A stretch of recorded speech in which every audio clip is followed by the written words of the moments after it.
ñàngoor bu mag bi mën na yëkkati boppam bu xool ci sa biir bët.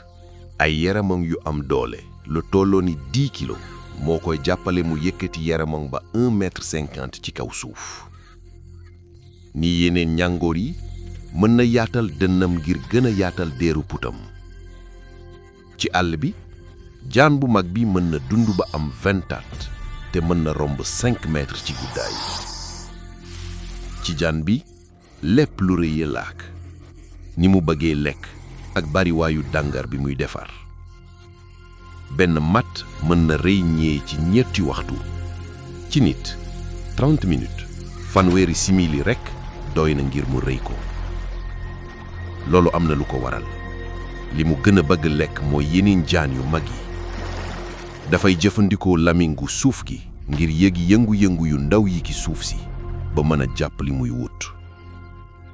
lu jiitu muy song dafay dajale tokkeem bépp ak dooleem bépp. loolu xibaar bu bon la ci yeneen jaan bi.